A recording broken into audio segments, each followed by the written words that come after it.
my colleagues on the Rules Committee, Madam Vice Chair, as well as to my good colleagues. We're going to start. I don't think it's going to be a very long Rules Committee, so why don't we establish a quorum, Madam Secretary, please call the roll. Senators Canella? Here. Canella here. Leyva? Here. Leyva here. Mitchell? Here. Mitchell here. Fuller? Here. Fuller here. DeLeon? Here. DeLeon here. Fantastic. We've established a quorum. Colleagues, we're going to start off with the agenda. We're going to start off with file item number 1, which is bill referrals to the committees. Can I get a motion? We have a motion made by Madam Vice Chair. Madam Secretary, please call the roll. Senators Canella? Aye. Canella, aye. Leyva? Aye. Leyva, aye. Mitchell? Aye. Mitchell, aye. Fuller? Aye. Fuller, aye. DeLeon? Aye. DeLeon, aye. Item passes on a 5-0 vote. Bills will be referred to the appropriate committees. We're going to start off with file item number 2, which is government appointments that are required to appear. We have with us today Ms. Susan Tatayan. I hope I pronounced that correctly. Actually, it's Tatayan, rhymes. Tatayan, I'm Hawaiian. sorry. Yeah. Susan Tatayan. Okay, Susan Tatayan. Am I pronouncing it correctly now? Yes. Susan Tatayan. Fantastic. Member of the Delta Stewardship Council, welcome, Ms. Tatayan. Thank you. Does anyone that you want to introduce, please do so. If not, go ahead and proceed with your brief statement. Okay. I believe the committee members have my resume, so I'll keep this brief. I just want to say that I have been working in California water planning and management for over 30 years, and I bring to the job of being a Stewardship Council member experience from working very early on in my career at Department of Water Resources, also for the federal government at the U.S. Bureau of Reclamation Mid-Pacific Region. From there, I went into consulting and worked with local governments on integrated water management plans and the like, and subsequently went to work for a nonprofit called the Nature Conservancy. So I think I bring to the job at the council a very wide perspective. I've always done my absolute best to work collaboratively and reach out to as many stakeholders as possible. I've worked side by side with folks from the agricultural industry, the environmental groups, and with the water contractors. So I think my experience and my knowledge is going to be very useful to the council as it implements the Delta Plan. Thank you very much, Ms. Tatayan. What we're going to do is we're going to open up to questions or commentaries from the members. Why don't we start? Ms. Leyva. Good afternoon. I just want to say I think you're very well suited for the job, and we are lucky to have you. Oh, thank you. You're welcome. Thank you, Senator. Thank you very much, Ms. Leyva. Ms. Fuller. I just have a couple questions. Your credentials are very good, so these are more in the area of helping us understand what your roles are. But in your view, what is the council's role in the development of the Bay Delta Conservation Plan? Well, the council has a couple of roles. It is the responsible agency, so it has some discretionary approval authority. The council also has an independent science board and a science program which has been providing feedback to the Bay Delta Conservation Plan team. The council has commented on the plan, and ultimately, if the BDCP meets the conditions of being a habitat conservation plan under federal law and a natural communities conservation plan under state environmental law, then the council can adopt the plan, the BDCP, into the broader Delta plan. And do you see any potential conflicts of interest for you given your employer's position on this, which is maybe not as supportive? I don't, I'll start by explaining what the Nature Conservancy does, and I'll have to say that the California chapter of the Nature Conservancy is a little unusual. Nature Conservancy is a worldwide organization that has chapters in all 50 states and 33 countries. And our mission is to conserve the lands and waters on which all life depends.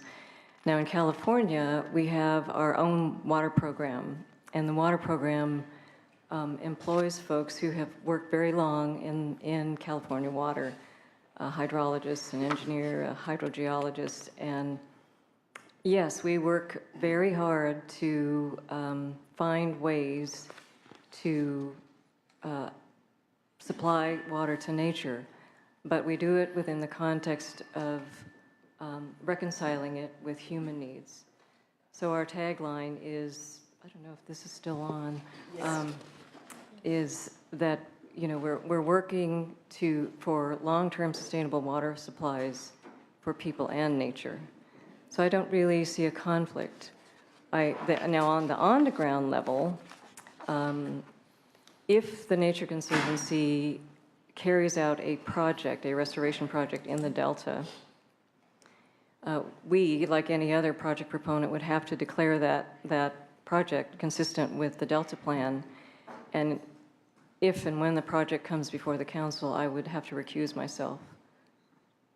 And you're willing to do that? Oh, yes, yeah. Thank you.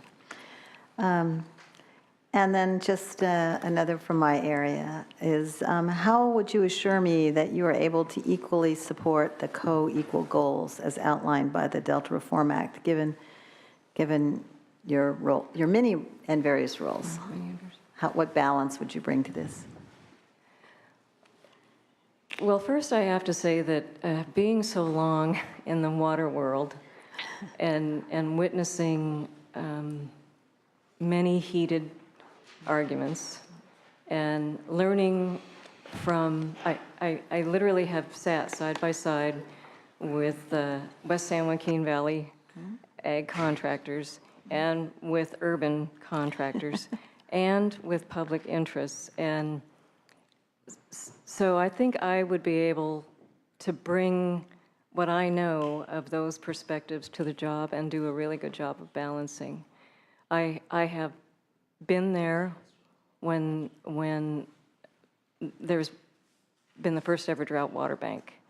I was on the working groups that helped to provide input to the first ever Central Valley Flood Protection Plan. And I don't come at the job from the viewpoint of, oh, I work for the Nature Conservancy, so ecosystem comes first. That is not how I approach my job at the council. I take the charge of co-equal goals very seriously. And I know that it's turned into a catchphrase, but behind that catchphrase is a whole lot of hard work and tough discussions and a lot of gathering of data, weighing the science, trying to marry the science to the policy, but at the same time not letting the science prevent proactive decision-making.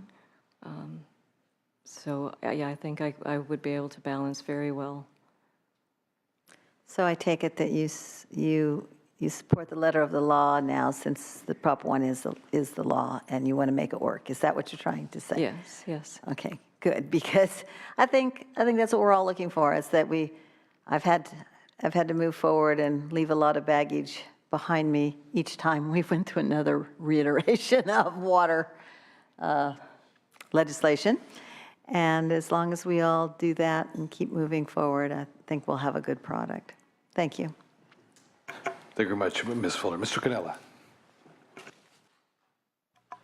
So we had a nice discussion yesterday, and a lot of my questions were along the same avenue as Senator Fuller's, and you answered all my questions to my satisfaction, and also Randy Fiorini, who's on the council, is a good friend, and he speaks very highly of you, which also goes a long way.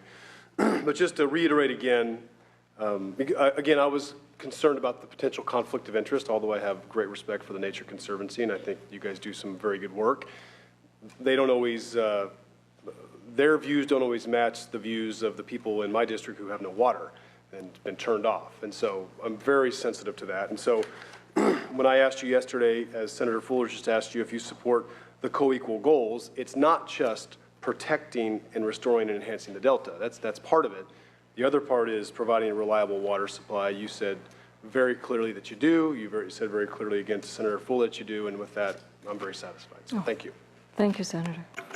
Thank you very much, Mr. Cannella. Last but not least, Ms. Mitchell.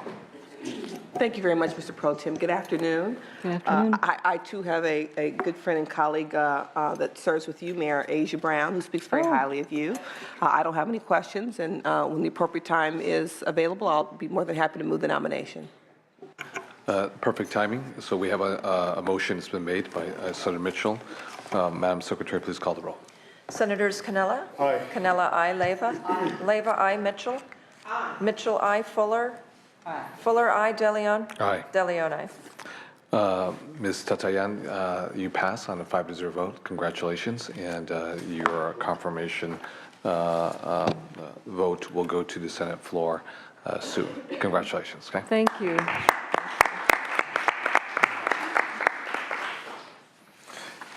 Okay, congratulations to Ms. Tatayan. We will, colleagues, keep working the file. We have file item number 3, Governor's appointees, Mr. Scott Bowling. These are all members, at least the first 3, of behavioral sciences. Ms. Sarita Coley, Ms. Renee Lahner, and Mr. Lawrence Booth, member of the California Building Standards Commission. If we look through 3 as well as through 8, if there's no questions, can we have a motion? We have a motion made by Madam Vice Chair. Madam Secretary, please call the roll. Senators Cannella? Aye. Cannella, aye. Leyva? Leyva, aye. Mitchell? Mitchell, aye. Fuller? Fuller, aye. DeLeon? Aye. DeLeon, aye. Okay, the items pass on a 5-0 vote. Colleagues, I want to thank you very much for a very efficient meeting. We're going to go on to executive session now. Thank you very much.